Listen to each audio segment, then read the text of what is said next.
Welcome to episode 13 of All For Geek. Today on the show, we are going to be talking about the new TV show, Awake.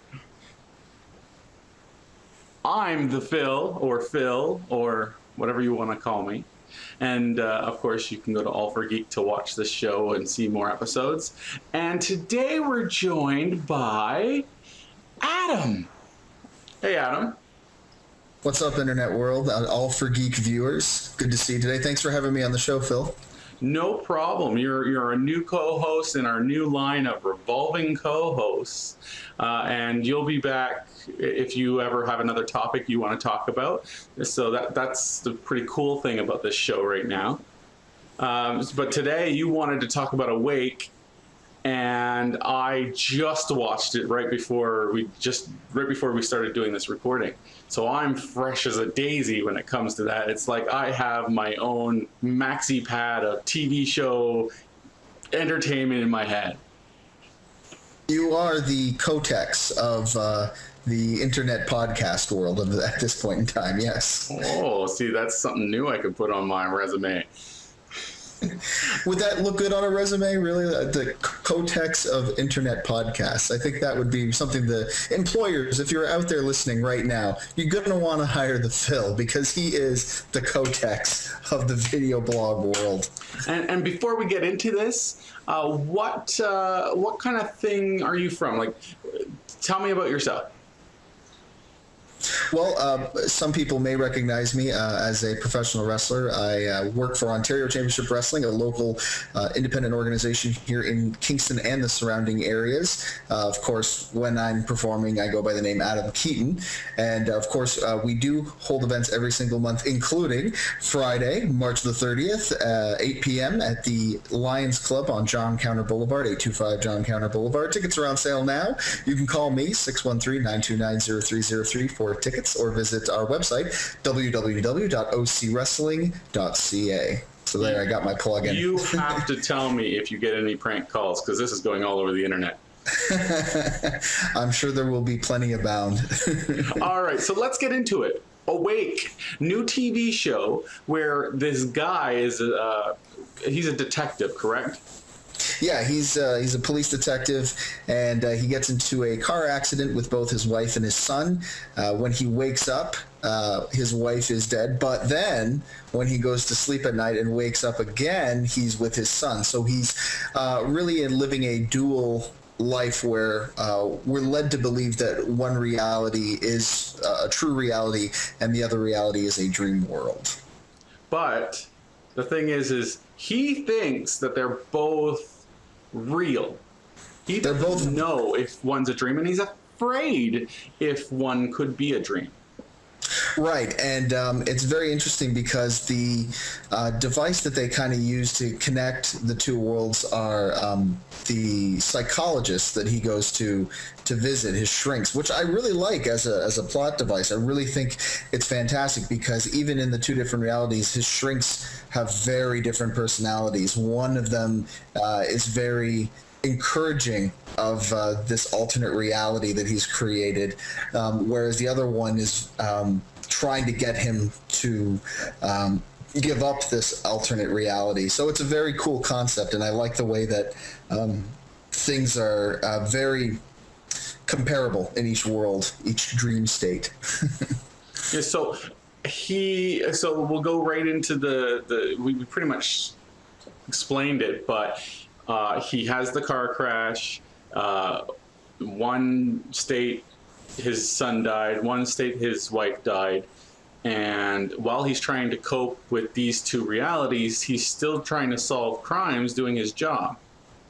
Yeah, absolutely. And the neat thing about that is that they've given him different partners for each reality. And it was funny because when my wife and I first watched the first episode, I remember her commenting, "Is that Fez from that 70s show?" and it is, which is great. And actually, I really like the dynamic that they've set up with the two different worlds, because in one world, Fez is his partner, and he's kind of a rookie who's been assigned to look after him, and so he's very much the authority in that relationship. Whereas in the other reality, his cop partner has been with him for years, and they're friends, they're buddies, and so it's more of a give and take relationship between those two. So the writers of the show definitely have given themselves some options in terms of how to write the character, which is going to be really great for them because it does allow them to be a bit more creative in that sense. I think when it comes to the show's character plotline, it excels. It's an amazing plotline for this character, and the actor is really good, like really brilliant. The thing, the place where this show falls a little apart, like not enough to even stop me from watching because I love it, but it falls a little bit apart, and I think it's because it was a pilot episode. They just wanted to show an example, but the crime that was committed, like without giving away too much, it was really, to me, it was bland. It was forgettable. No one cared. It was just an example of how he could use both states of mind, let's say, both areas, to help him solve the one crime that is committed in both states of mind. And I know that's confusing, but yeah, I do. I actually really like that, and it's one of the things that I was looking for when I watched episode 2 was clues from one reality that would help him to solve the crime in the other reality. And I think that in episode 2, which just aired this past. Okay, well, I will say that then you will probably be pleased with episode 2, as the crime that is committed, or the crimes that have been committed in episode 2, tend to be a bit more complicated than they were in the first one.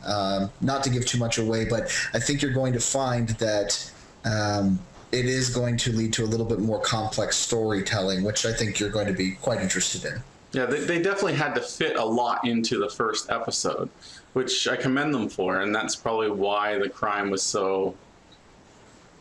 Well, I think that with a show like this, the crimes are really secondary. Yeah. It's really about this detective and his relationship with those in each of his adjoining realities. So the crimes really do become secondary, as opposed to a show like a CSI or... even a Criminal Minds, although I really feel like that's a show that's really about the people as well. One thing I will say is that I'm happy that it's designed like that as well, because I didn't watch this show, or I didn't become interested in this show because it was another cop drama. Like, I mean, I've seen cop dramas, and I've had my fill of them. There's only a few that I'll watch, but this show is more about the people itself and about the relationships, and kind of exploring that idea of the transition between the two worlds, which is what I found fascinating about it. So I'm glad that they're not too heavy on the actual crimes themselves, because then it becomes just another cop drama, and I'm not interested in watching that. I just think they'd get way more viewers if they were to put as much effort as they do in the storyline of him having that issue, as they would in the crimes themselves as well. Like, I don't mean like just do an episode about the crime, but have it more important, I guess. I think that, again, after watching the second episode, you're going to find that at this point in time, after that first episode, that pilot episode, we don't really expand much beyond the detective and his family and his partners, the immediate people in his inner circle.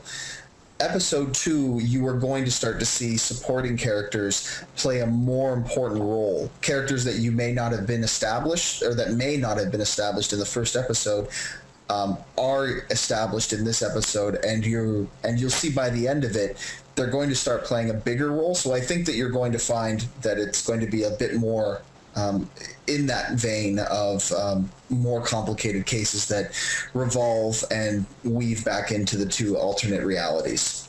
There's a show that this reminds me of, that was on for maybe just one season, I think it was, and it had a guy that's in a TV show now. I forgot what TV show that is, but he goes back into the 70s and Okay. he's a cop, but he goes back into the 70s and he has to become a cop there, and he's trying to get back.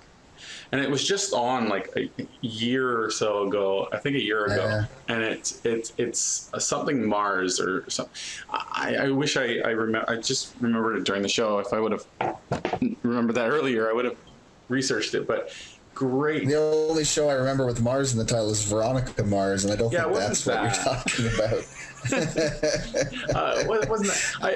It was just. It's just this. It's saying almost the same concept, but a different concept. Like this guy is trapped in the 70s, trying to figure out these crimes back then and trying to fix reality, kind of thing. But yeah, my uncle's like that. He's stuck in the 70s too. It's on Netflix, so go look for it. But you know what else is on Netflix? Another really great time travel show that I thought you were referencing, and I got really excited, was Quantum Leap. Yeah, great. And I started showing that to a friend of mine the other day. He'd never seen it, and you got me a little excited there talking about Quantum Leap. I can see how if someone who hasn't watched Quantum Leap and is more interested in shows now could see Quantum Leap as being boring, because if you go back and watch some of it, if you're not like us who watched it in the past, which I did, but like most people would find it boring because it just doesn't have the strength that the shows do now, because they have to be popular. I don't know if it's necessarily that. I think it's like, I mean, I will admit, like, we sat and watched the pilot, and the pilot was like 2 hours. It was like a full-length movie. And, I mean, it got a little plodding at times, because one of the main points of the pilot is that the Scott Bakula character loses his memory of the leap, so he doesn't remember anything. But I'm going on about Quantum Leap, and if you ever want me on the show to talk about Quantum Leap, believe me, I will do it. So this show... out of 10, what would you give this show? It's fairly early, and right now I have really enjoyed what I've seen. It's not one of the shows that I've seen this season where I've just been like, oh my god, it's amazing. And there have been some shows that have really hooked me in right away, but the concept is so damn intriguing to me that I am going to give it another shot. Right at this moment, it is a little too early for me to tell, but if I was going to rate it, I would give it about 7.5, I would say. There hasn't been enough there to make me like rave about it and go like right online and been like, oh, everybody has to watch this. But there's definitely a lot of strong substance there for me. So I'm going to give it a few more episodes. Probably call me again in about another couple episodes and see how I feel about it. Because for me, you've got to watch a couple. Yeah, give me till the end of the season. Seriously, let me watch it until the end of the season, because it could be one of those shows where it's like it builds right up into something, which I'm in favor of.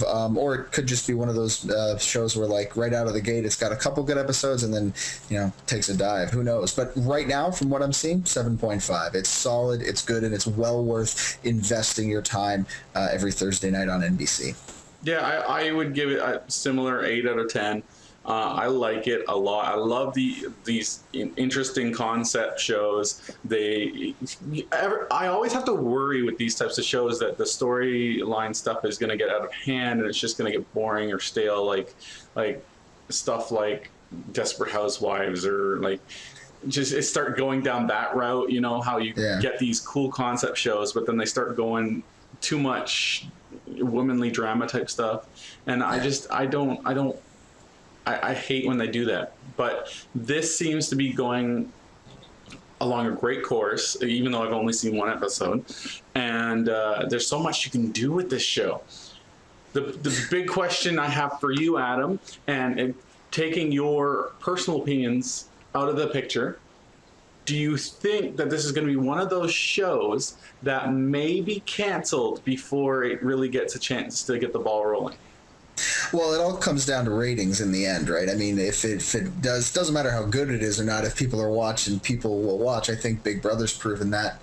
And when it comes to the show Awake, I think that there will be enough people watching it because, like you said before, the acting is strong. The stories so far have been well written and well structured, and it's a really cool concept. I mean, I'm sure that in the pitches for this show, people were like, "Hey, a lot of people went and saw Inception, and that's a cool idea. Let's do something about dream states." Yeah. And I'm not gonna lie, it was a big hook for me because I love that movie. So if they can keep it as clever as that, then I'm all for it, kind of thing. Yeah, so many of these types of shows end up being canceled after the first season, and it's unfortunate because there's a lot of I'm sure you can think of a few shows out there that have really gotten good after the second season, or even a lot of shows that do a primary run of like 6 or 7 episodes to test out the waters, and then get canceled before they even like. Around 6 or 7, they get really good, and people don't have a chance to show that because the network takes that whole bulk of 6 or 7 shows instead of the last 2 or 3. I would actually say that the majority of my favorite television shows have ended up in that secondary pile. Firefly. Right.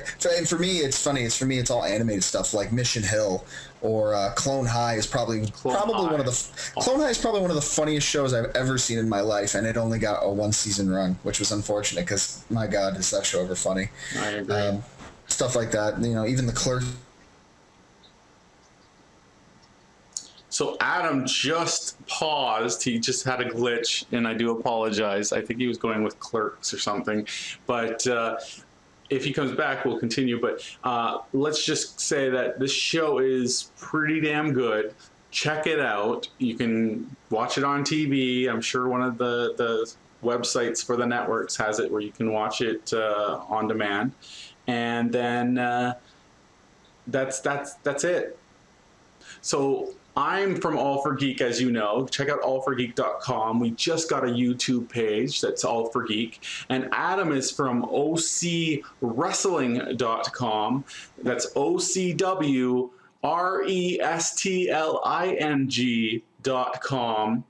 And if I am saying that link wrong, I'll have it fixed in the bottom here.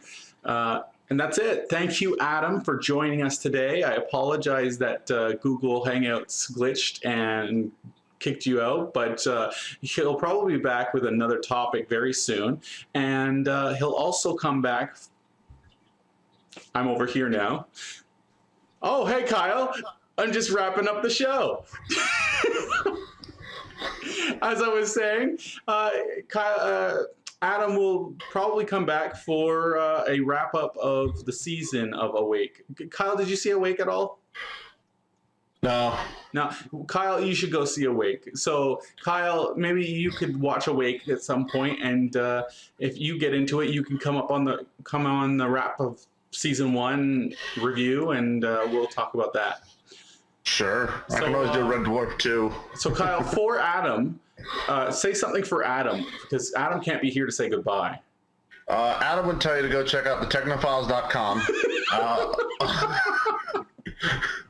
All For Geek. Check out the YouTube channel. And he really likes me as the guest co-host. See, this is part of your competition, right? You just wanted to butt in so that you would be like, that guy's the best co-host ever. Yeah. I don't know this Adam fella, but he sounds like a solid guy. He likes the Technophiles. That's fine by me. All right. Bye, everybody. Hope you enjoyed the episode with Kyle. It was great. It was fantastic. Woo, time flies.